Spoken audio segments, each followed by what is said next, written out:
Hello everyone! I hope you can hear me well. I have an issue with microphones all the time, so please tell me if I'm too slow or like too low in the voice.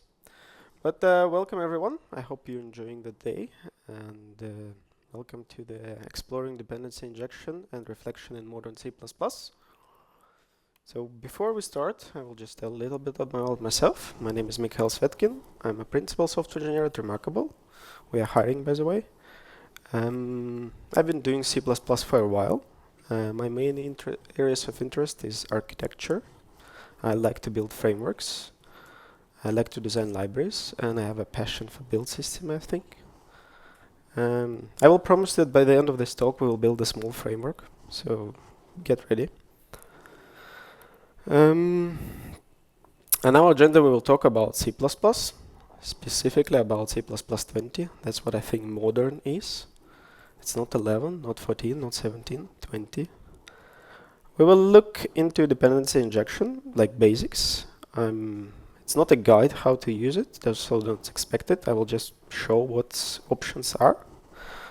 We will look at the reflection, what's available in C++, what we can do with that.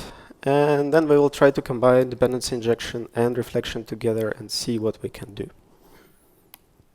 So let's start with dependency injection. When I Google it, I got this Wikipedia definition of it. So it's basically a technique which help you to pass some objects or functions into the objects or the functions. And it's try to solve the problem of separating of concerns how to create the objects and how to use them and pass them. So let's take a look at the examples and be ready. This is the function we will talk a lot today. It's just a made up example, so that there is no big sense into it, but I think it will prove the point. Okay, so we have a function, getAttempts. It creates settings class inside, try to read it, manipulate with the data, and return the result. It is quite simple. In this case, the function doesn't receive anything. It's create internally the settings, and I think it creates a lot of issues in the way to use that function. So let's try to test that function. Like imagine that we at some point put a lot of logic into it and we're not sure if the changes will break or not break, so we're going to test the function and we write two simple tests. And we say that we have initial attempts, which basically first time we call it should be always 0. This is our requirements. And the second one, we do something, somehow the value gets updated, and then we get 1, for example. As I said, made up examples, but it's okay. So my first question would be, what happens if we swap the tests? So the first we do update, and then we check initial attempts. As many of you can guess, it will be actually an error. Because the settings usually store something somewhere, right? It's the settings. They usually most likely store it in file system, in database or something. So if we execute the test sequentially and we swap them, first we save the value, it's there, and the second time we call it, it will be not 0 anymore. So what happens if we run the test twice? Because as I said, settings usually save your settings somewhere, right? So when I call usually second times, the settings will be still preserved because we didn't clean up it, we didn't remove it, we didn't do anything. And the third question is, what happens if we run all these test cases in parallel? Which one will execute it first? Which result we will get? So, and as you see, the function is quite simple. This one. Quite simple, but it's already created a lot of problems. And we will try to solve them with the dependency injection, because as the definition says that it kind of helps with this. So let's try it out. So we need to somehow pass the settings to the function. The question is how and what we should pass. So let's explore a couple of techniques which is available, and I think most of you know them. There are some maybe you don't know, but we will see. Okay, the first technique is inheritance. It's quite common to create the base class and somehow pass it to our function. And let's put a small idea. We won't be able this function to be tested. So let's create this inheritance in interface and pass it like iSettings. Then we can create the interface itself. So we have a virtual destructor, some pure virtual function, which later we can implement in two children. So we have a settings, which is, let's assume it's a real settings, which stores something in the file system. And we have in memory settings, which doesn't do anything. They just keep it in memory. And once the class is destroyed, the data is lost. So then in production, we kind of can create our settings, the actual ones, and pass it. And everything works as expected. And then when we do a test case, we can create the memory settings. We can put some value. And then we can see if things actually works. And I think this technique is quite simple. It's very simple to implement. Everyone knows what's the virtual function. I think they've been in the language since, correct me, from the beginning. I'm not that old, so I don't remember how it was before. It's simple to implement. It's simple to add to the current code base. It's just create a virtual destructor in the base class, add the virtual function. That's it. However, this approach has a lot of disadvantages, at least in my opinion. What I've saw is that it kind of couples your code. It's in many code bases I've seen that the base class becomes like a big one, God object. It's easy to add the virtual functions. You just keep putting them. And then it's like your derived class has started kind of depend on it, and it kind of gets messy. And as I said, you can get a God object. And I'm not sure how many went to previous talk from Klaus, but there is overhead. People claim there is overhead. I've never seen it by myself, but I believe it. It's there. So let's say it's a valid point. So the inheritance has an overhead. So, and from the same talk as Klaus says, there is another technique. We can use templates. And it's basically no overhead from that. So let's try to use it. So again, our goal that we want to test the function. And we don't want overhead. Let's say this is important for some reason. We don't want overhead. This is our goal. So yep, we can basically mark the function to be templated. And we will accept any type t. And since we can accept any type t, we can pass anything, and we can get weird errors if the type doesn't match doesn't have the value function. So in C++20, we kind of can restrict it with the concept. We can say settings concept requires that they at least have a value function, which accepts const char and return string. And then we can mark in our template that the type should meet the requirements of the concept. And then we can implement our two classes, settings, actual one, and the memory settings. And as you see, they don't have any more base class, so they don't know anything about each other. You're free to do whatever you want. And the use case would be quite similar. No big differences from the users of the code. It looks like a regular, the same as inheritance. So as the result, we don't have any overhead because we don't have any virtual dispatch. We're quite flexible which types to pass if they meet requirements. They don't need to know anything about the base class. However, the problem is that the templates becomes everywhere because you don't have a base class. You cannot just pass it. You cannot just store it. And you kind of need the templates everywhere, which kind of increase your compilation time. And the more templates you add, the more complex error messages you get. I'm not sure how many templates you've done in your life, but if you've done quite enough, you will see 10K lines of errors, which is kind of hard to understand. The concepts claims that should help, but I don't know. In my experience, they helps a bit, but not that much. The next technique is linking. This is quite old technique as far as I understand, and it's basically a manipulation of the libraries. What do you link to? So let's just define again the goal. We want to be able to test the function. we don't want overhead, and we don't want templates all the way down. But we still be able to kind of change the behavior of the function. So the way it works is that basically you have somewhere a header file with the settings, which define that you have a function value, then you have two implementations. And let's say file system settings.cpp implements that in one way, memory settings.cpp implements it in a different way.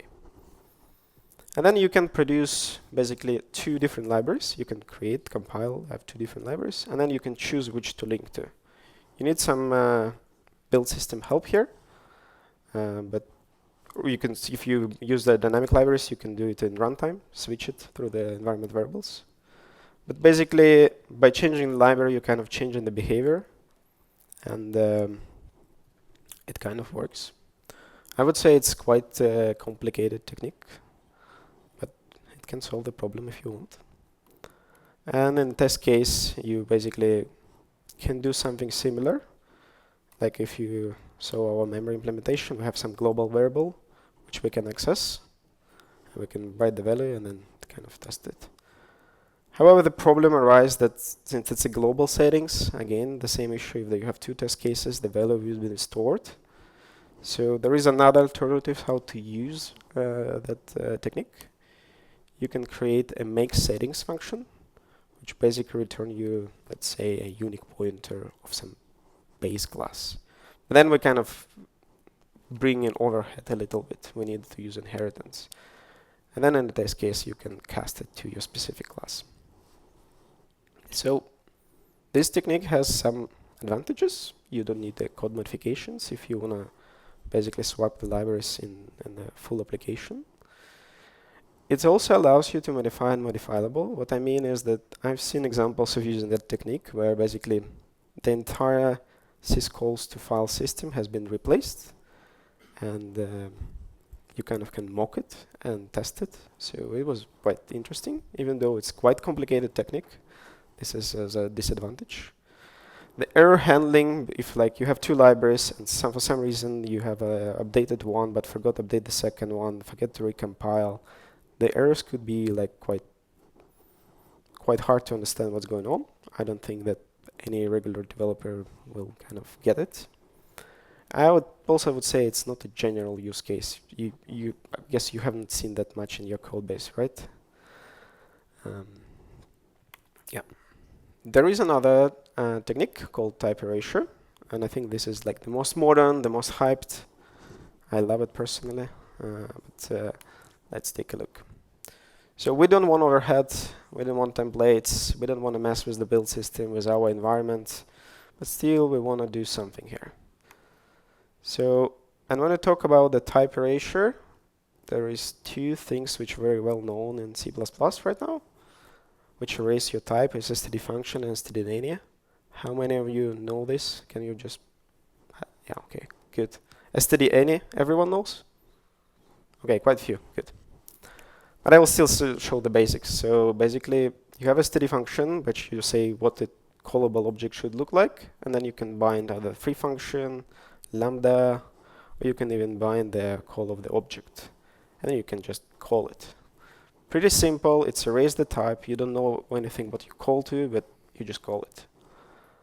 And std_any is, it could be anything that what is copyable, copy constructible, I think. So you can just write them as we do, write integer, then you can get integer, you can override it with the double. Here you are, you get the double, and then you can override it with the boolean and get the boolean. The problem is with std_any is that you have to actually know the actual type which you want to get out, because it's erase the type you don't know, and when you use it you need to know. So we're not going to use std_any here because we never know the type. But what we can do is basically we can supply a std function.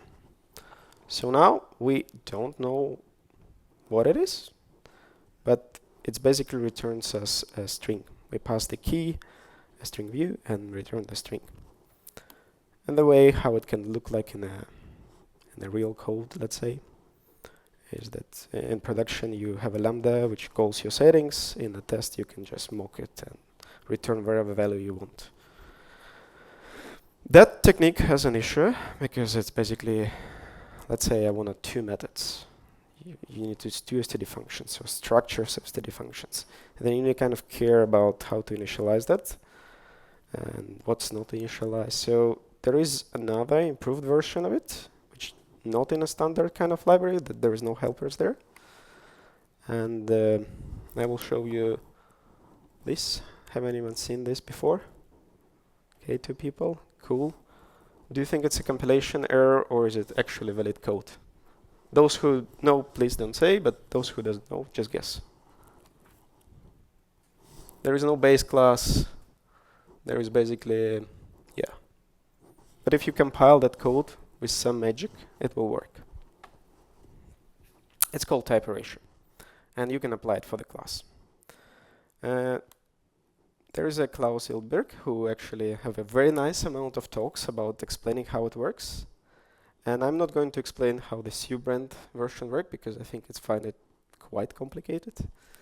We will stick with the Klaus version, with the simple one, I think. So let's try to implement. What we will do, we will pass, we will call it any settings. It kind of could be anything. And then we try to define that class. So we start with very simple. We define the class, which has a constructor, which accepts anything. We'll a little bit restrain it, that it should accept only is settings, everything but match our concept. But still, we kind of, it's not a templated class, it's just a templated constructor, so we can accept everything. And then what we do is, we'll start to create these helper things inside the class. So we have a concept which defines the interface. Then we have a templated version of the model, which basically inherit from the concept and can store our type. And then we can keep the unique pointer to the actual implementation, or like for the interface. And then we can create the model version. Does everyone understand how it works? I find it's very complicated technique though, but quite cool. But the thing is that we have a concept which is a kind of interface. We have a templated class which is inherited from it, so we can store our particular type, and then we create that. And the way we use it is just then we can create concrete and get the value. So then to be able to use it, we use the same thing as with templates. We have a settings and memory settings. They don't have base class, but we know that any settings can accept them. So we kind of decouple the stuff, and we combine both beauty of both worlds. We can use inheritance and we can use templates, even though templates not all the way down and inheritance is very controlled. And then the real code, it looks something like that. So you wouldn't, as a user, wouldn't see a difference. If you work with this type erasure technique, you as a user just enjoy it. As a developer, it's kind of hard to implement, I would say. But what it gives you a lot of flexibilities, because now you can mix the different types without even know the type, so you can forget about it. And since you have a type like templated, there is a lot of magic you can do with that. I would say it's a little bit simplifies API, since like you're not anymore dependent on a real type. In terms of inheritance, we need to use the base class, a pointer, unique pointer or something. Here we can embrace the value semantic and make it easier to use. I would say it's kind of make it easy to maintain from the developer point of view and from user, but it's debatable. As a disadvantage, I would say it's a complex implementation, and I would say it's mostly for the library developers.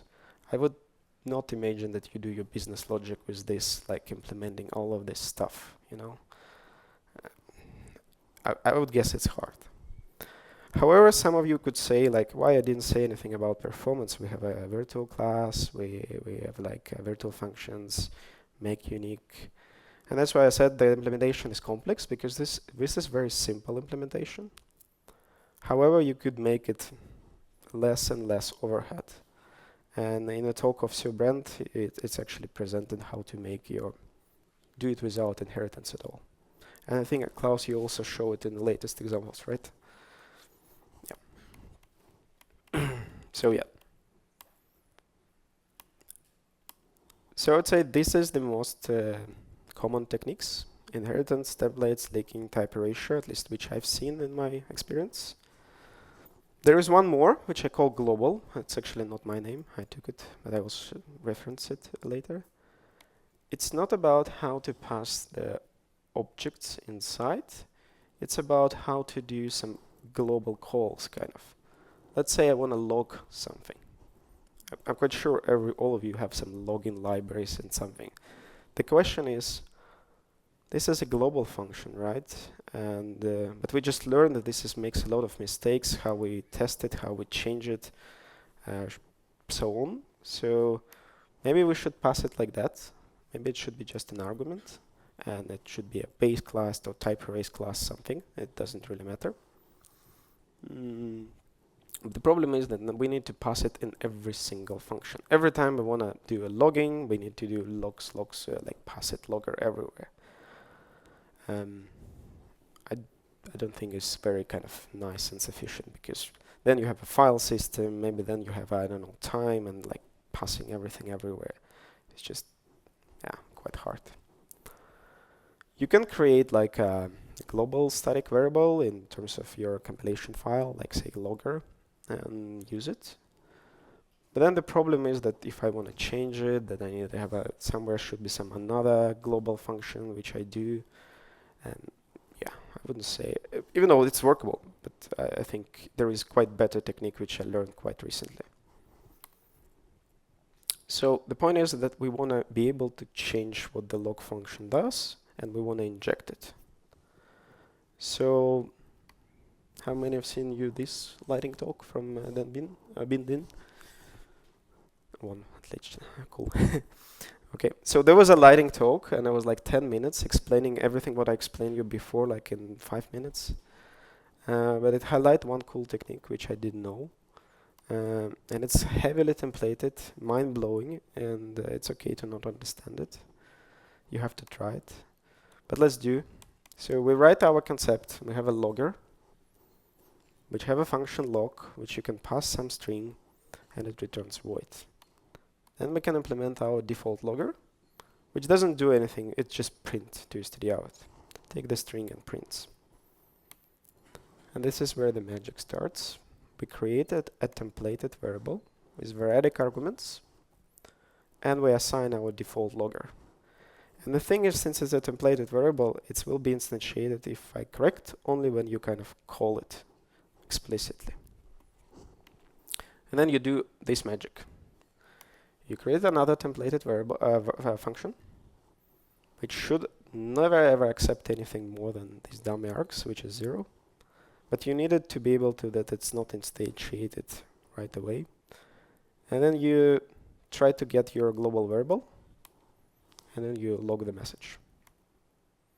So you need to do this magic to be able to then call log, and you will get the test. So then when you want to replace the logger, you create a new logger. That's called dummy logger. And no implementation. And then the only need to do is actually kind of explicitly initialize your logger. And now it's injected. So now it doesn't print anything anymore. What this technique is giving you is basically that you can, in any moment, in any time, at the end of your or beginning of your executable, like replace it if you want, quite explicitly. If you do it twice, you will get a compilation error. And yeah, it's quite cool technique. It also allows you to do, I didn't show it on a slide, I tried to fit it, but I couldn't. But the point is that you can accept, in your log function, you could supply actual types which you want to log, and then you can forward it to your log function. So you kind of get the virtual templated function, which is not kind of allowed by default. Yeah. But I really recommend to watch this talk. It explains it much better than me. And yeah. So I would say this technique is quite cool when you need to kind of globally inject some singletons, even though singletons is forbidden word. But the loggers time file system and network is mostly singletons. There is hardly imagine that there is no file system in general sense, right? It's only one. The same as the logger. You don't want to have different types of logger in your application. And I would say that you can do templated virtual function.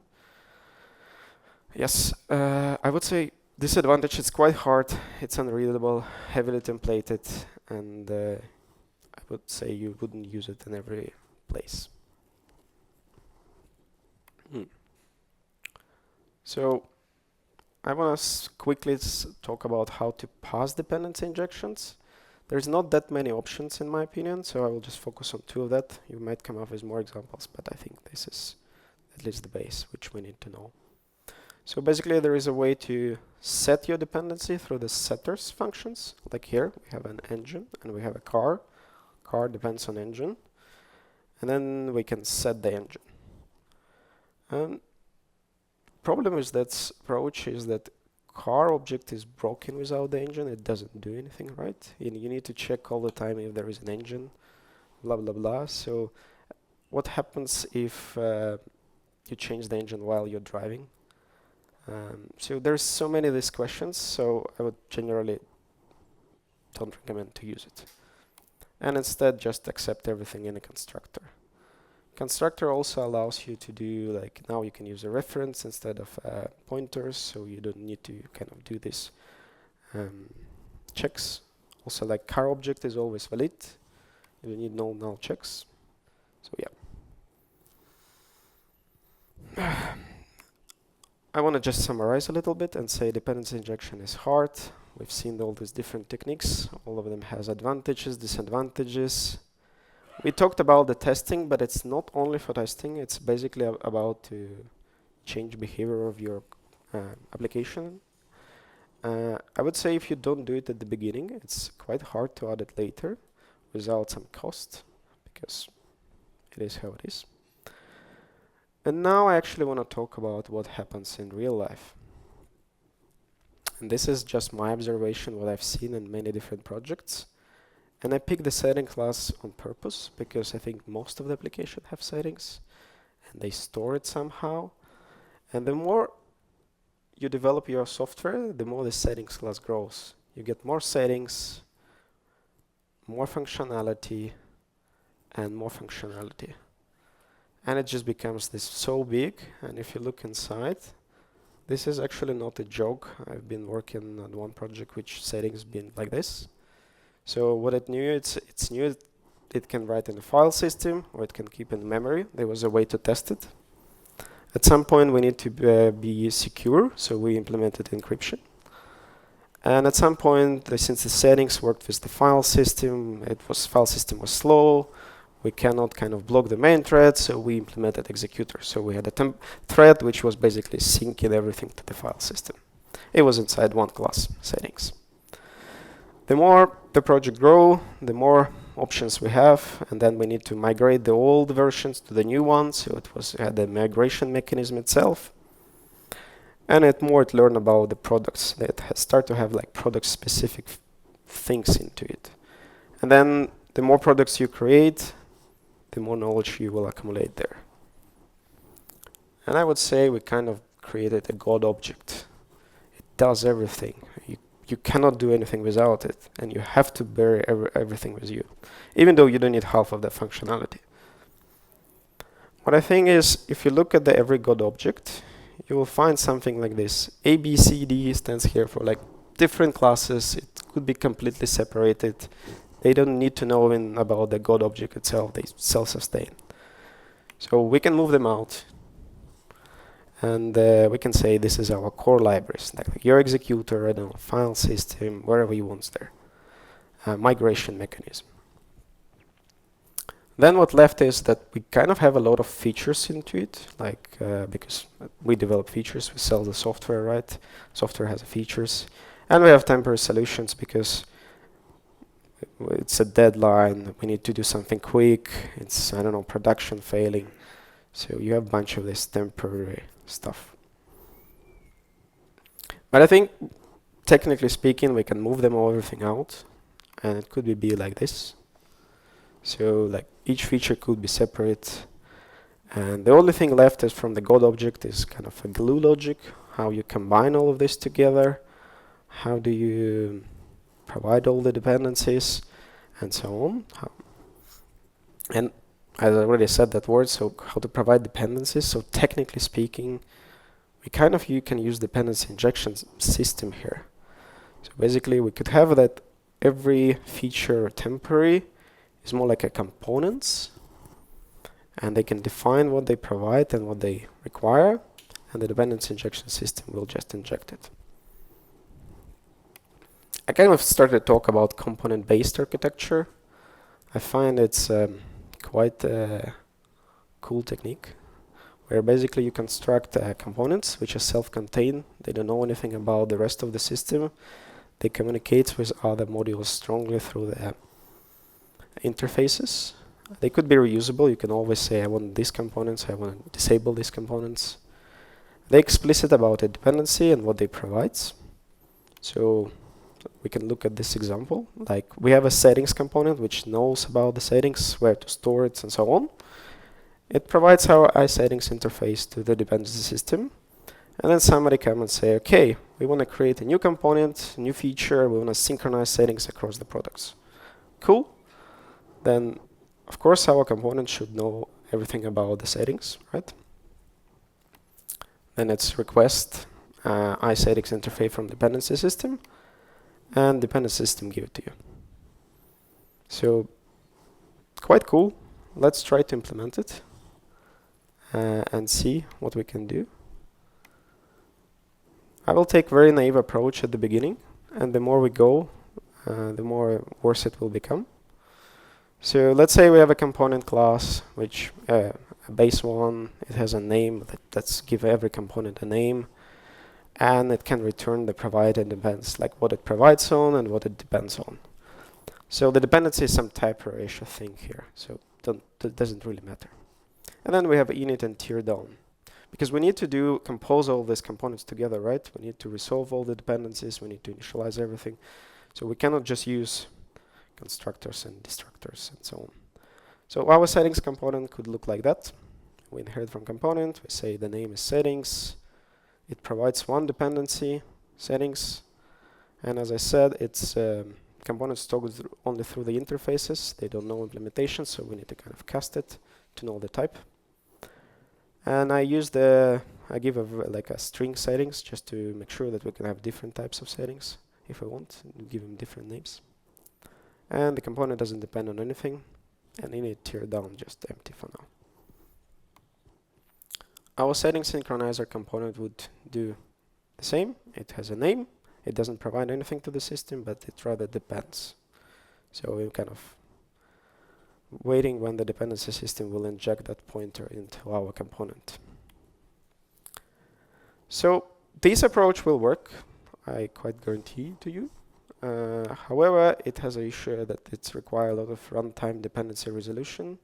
So all the errors will be at runtime.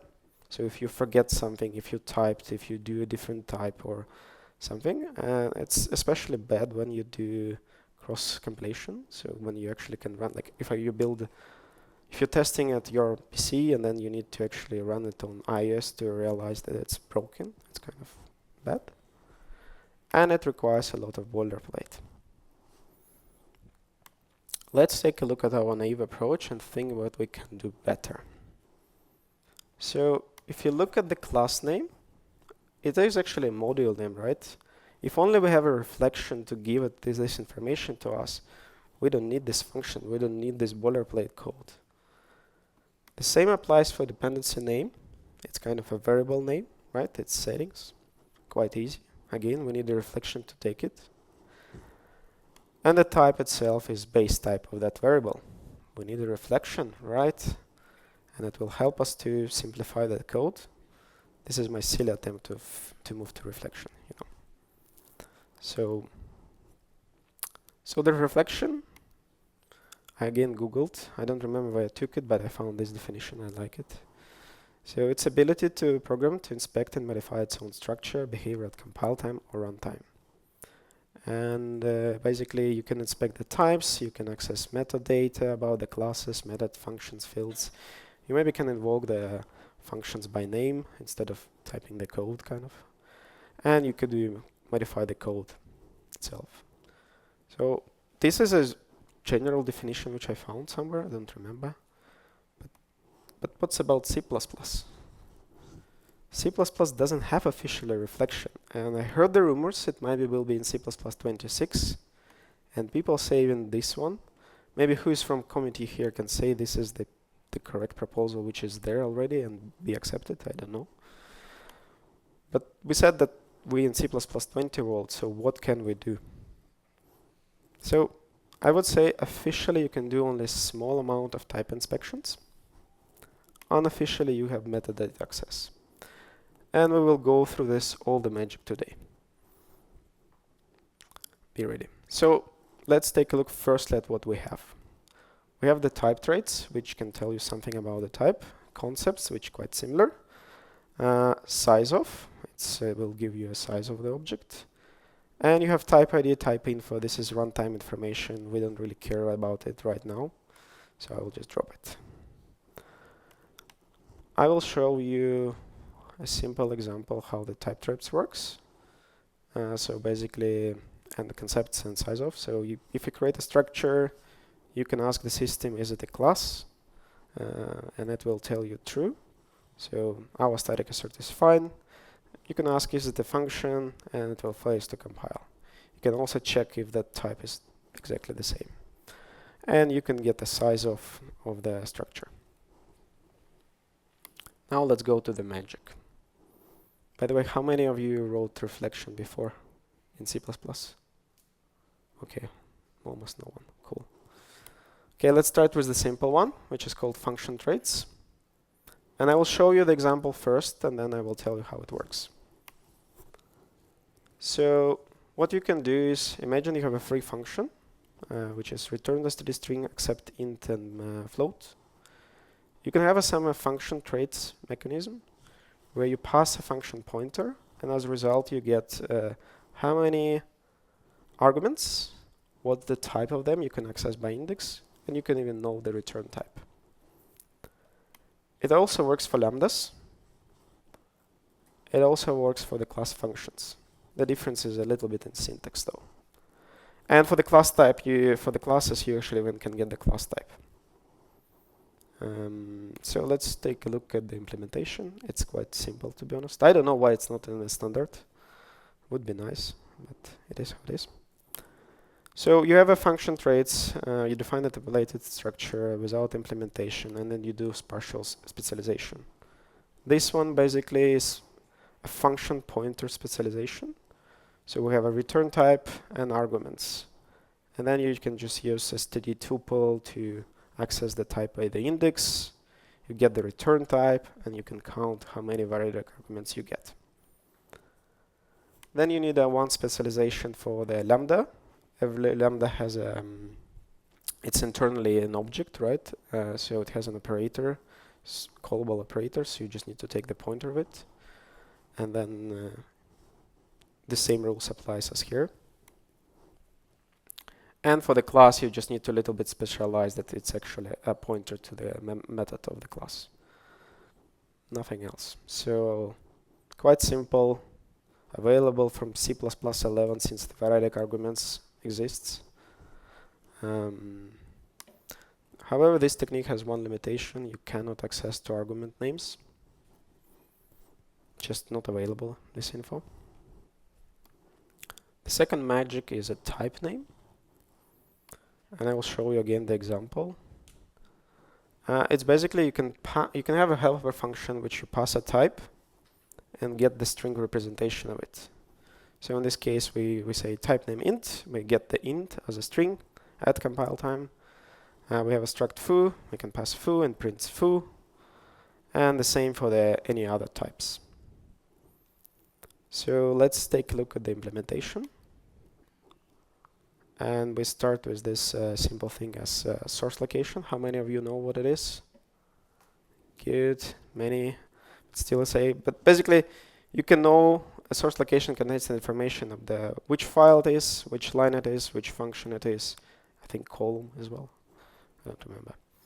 But basically we can 1 second, yeah. My question would be what the output would be of this program, if somebody guess. So we call the current function, we pass the int, and then we basically grab the current function name and print it. Anyone would guess what's the answer? No? Okay, let's go. Yes, correct. Current function something, that's true. So the GCC prints this constexpr auto current function with t-int. Kelang prints auto current function t-int. And MSVC prints autos underscore cdecl current function int. The most important thing is that we can grab this, right? And I think it's undocumented. I think they never declared that this is how it should be, so it's unspecified. But I think this syntax has been in the language in every compiler for quite a long time. Before we didn't have source location, but we can use pretty function or underscore function signature. So what we could do is we can write our type name function. We can grab the current function name and then basically do this beautiful if-defs to parse that output. And as a result, we get the type name. Cool, right? It's a first reflection, a magical reflection, I would say. Even though I wrote only 3 compilers here, most of the compilers either follow the GCC or Kelang, so it's quite stable thing, to be honest. So you can use it. Okay, that technique has one big limitation. It doesn't really work with aliases quite well, because each compiler prints different things. This is if you call type name std string, MSVC will print you the whole thing, like because std string is an alias. Kelang will print you this, and GCC will print you this. So if you're planning to build like plugins or components across the different compilers and use that technique to save the type name, that's not probably a solution for you. Okay. The other magic is magic get. It's actually original name of the library.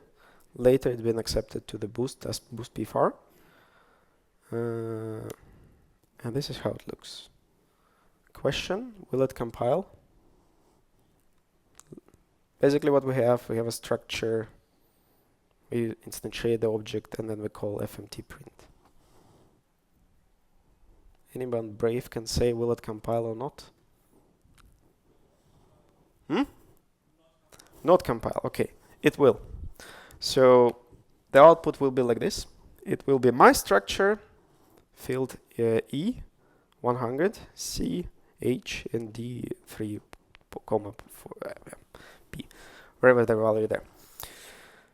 So the reason it works is the Boost.PFR provides you such helper tools. It's basically give you a size, how many fields you have in a structure. Since you know how many fields, you can iterate them. You can get that each type, and you can get the name. So basically in this case, it will be 3 fields. The first type is integer, and the name is I. By the way, that functionality works even before C++20, except the name. Name is only accessible from C++20. And this is the actually author of that library. He gave us several talks. He went to the nitty-gritty details to explain how he implemented. So really recommend you to watch it if you want. We will take the naive approach and we will do quite simple implementation. So let's start with the naive tuple size.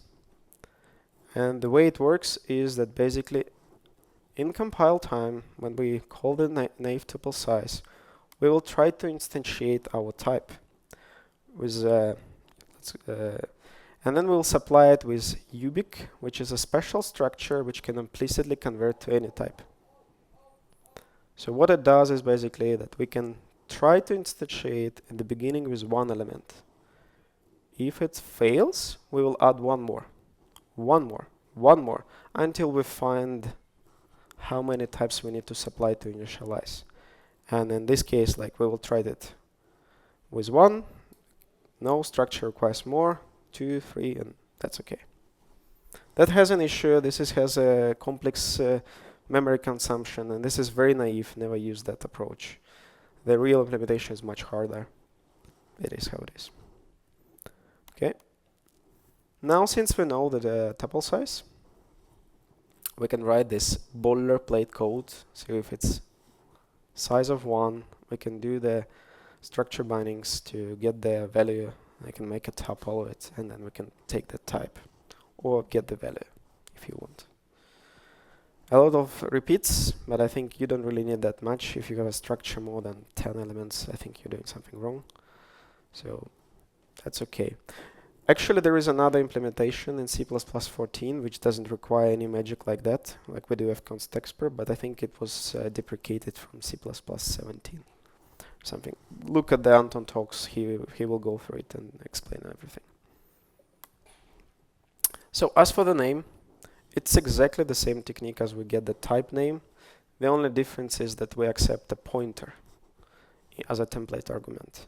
So when you supply a pointer to the field, you will get this string which you can parse again and get the field name.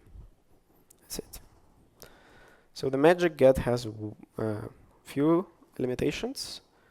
It only aggregates types without base classes. It cannot work with const fields, with reference and C arrays. Not a real reflection, but kind of works. There is another magic library which I will just briefly mention because it's used exactly the same things as type name or magic get. It's just a separate library called magic enum. I will show you quickly. We are not going to implement because it's exactly the same. So what you could do, you can define an enum. You can have a variable like color which is red, and then you can get a name and you will get red. The same, it will like give you a type name, color, and you can convert the from string to the value. It uses the same techniques which we went through, so nothing new here. So now let's try our reflection and see what we can do with our dependency injection and kind of how we can parse all this info. So the first thing, Boost.PFR does allow us to inheritance, so let's drop the base class. We can use type erasure technique to combine all the components later if we need. Secondly, we don't need any more name function because it's just a class name, right? So we just drop that one. Now, when it comes to the dependencies, what you provides and what you depends on, we cannot use Boost.PFR to parse that, so we need to have a concrete type. So let's introduce a structure like provides, and let's say that the init function actually return the type provides. We can use function trace to parse the init function. We can do exactly the same for depends. We can say we require something. In this case, we don't require anything, so it's empty. So we can actually make it kind of optional. We can just drop it because we know how many arguments is there. So we can use all of these techniques like type name to obtain the name of the component, function trace to parse the init method, and then Boost.PFR plus type name to parse provides and requires. So this is how the settings component would look like. I think it becomes a little bit less boilerplate code. A lot of magic though, but still a little bit less. And we can apply the same for static synchronizer, which will basically look like this. It requires to have a settings interface. We have an init function which accepts the requires, and then we store it. That's it. So this is our two components. However, we talked a little bit how to pass the dependencies, right? And oh no, sorry, I will talk about it later. Forget. We'll show you what we can do at compile time. We can create a make manifest function, and we pass our class. At compile time, we get the name. We know how many dependencies. Settings doesn't depend on anything, so it's 0. It provides 1. We can access by index, type iSettings pointer, and the name is settings. So all of this available at compile time. You can work it with any regular type, so which is quite nice.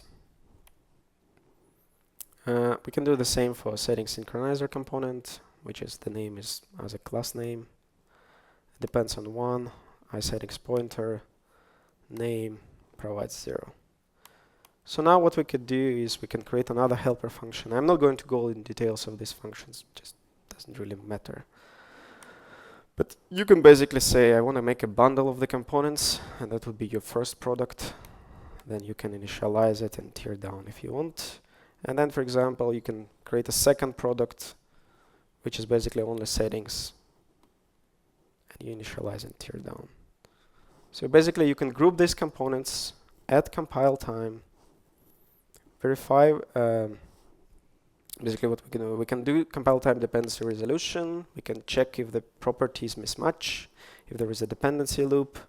We can deduce initialization order, and a generally as boilerplate code. How hard it is? I think silence, so it's hard. One last magic trick, I promise. And this is nothing to relate it to reflection or dependency injection, but it's more about like what else we can do with modern C++. So we talked about like in case of let me go back, sorry. Too many.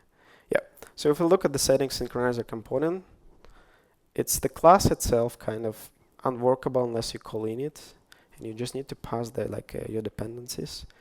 It would be nice if we can somehow improve it. So let's go back or further. Oops, too much. So let's start to look at our settings component, and let's get rid of the class. We replace it with namespace. We will still get the name of the module through the namespace, and the type name will give it to you. The problem is right now is that the settings kind of a global variable, which is not cool. So it would be nice if we put it inside our setup function. And you see the code is now much more elegant and less. However, there is an issue, right? The settings is returning a pointer to a temporary, right? It doesn't work. It would be so cool if somehow we can prolong the lifetime of the settings. So we kind of, and we also dropped the tear down function meanwhile, right? Because it would be nice if we can do everything inside of this one function. And I will just show the answer to that. We can use coroutines. I know that coroutines is the big topic and every conference have it. I actually wanted to reference somebody from here, but it seems like this is the time there is no coroutine talks. I'm quite surprised. But the point is that what we do is we use coyield. Coyield is a suspension point. Everything before is initialized coyield, then we suspend, return the value to the caller, and then when the caller call next time I can do a tear down. So now technically we have a function which can say what it requires and what it provides in one place. All the local variables live until the core return happens, so until the end, so there is no memory leaks. It's quite simple to write this, quite simple to copy paste such things, create modules. Yeah. And if you still doesn't understand how it works, or you have a lot of questions, I just reference talks from TechTown, which was about coroutines. But go on YouTube, just Google C++ coroutines. I think you will find a lot of talks how the thing works. Maybe you will find some of them which actually helps you to understand how it works. But yeah, so basically our modules could look like this. So one setup function, and then you explicitly say, are you requiring something, or you provide something. And then at compile time, it's exactly the same information. Instead of passing the class, you just pass a function. And the same applies for setting synchronizer. The name will be changed because we will get as a type name, we will get the columns, so we can replace them at compile time to something else. I just did the dash, but it doesn't really matter. And it works exactly the same. If you don't know what's inside, you would think this is just a regular C++, I would say. So by using DI, dependency injection, reflection, and coroutines, We get the same benefits of compile time dependency resolution, and we get kind of even less boilerplate. And if you want to play with that, I will publish a small prototype later today. I didn't manage to fix all the compilers on the different systems, but I will do it later. That's all for me. If you have any questions, you want to take a picture, yes. If you have any questions, shoot. If no, then I have these links which I use to learn all of these things. So really recommend to watch all of these talks. Thank you so much.